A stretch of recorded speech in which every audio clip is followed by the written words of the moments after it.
Si les 12 coups de midi se sont imposés comme l'un des jeux télévisés favoris des téléspectateurs, c'est sans aucun doute grâce à la personnalité de son présentateur, Jean-Luc Reichmann, mais aussi pour la variété des questions auxquelles doivent répondre les candidats.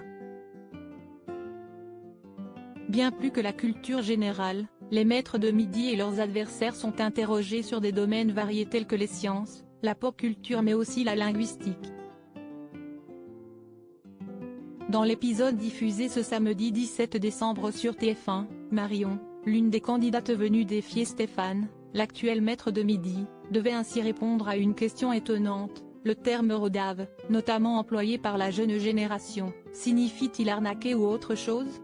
Après avoir recueilli la réponse de cette dernière, l'animateur de 62 ans s'est demandé si un adolescent qu'il connaît très bien aurait été capable de trouver la bonne réponse à cette question. Jean-Luc Reichmann, papa d'une famille recomposée, a alors téléphoné depuis le plateau des 12 coups de midi à l'un de ses fils. « Ça va?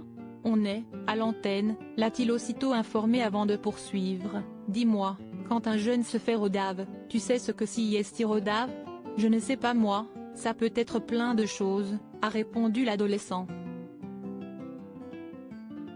Celui-ci a alors misé sur l'autre réponse. Jean-Luc Reichmann, qui est sa compagne Nathalie Lecoutre? C'était juste pour te faire un bisou avant de raccrocher, Jean-Luc Reichmann a demandé à son fils ce qu'il était en train de faire. Là, je travaille, a répondu ce dernier. Tu travailles? Je le crois pas, il est extraordinaire, si estime mon fils et je l'aimais, a alors déclaré l'animateur avant de conclure. C'était juste pour te faire un bisou et savoir comment ça allait, mettant ainsi l'intéressé dans l'embarras. Ce n'est qu'après ce coup de fil que la réponse à la question posée à Marion a été dévoilée, l'adolescent avait vu juste puisque rodave ne veut pas dire arnaquer mais griller. Article écrit en collaboration avec 6 médias. Crédit photo, capture d'écran TF1.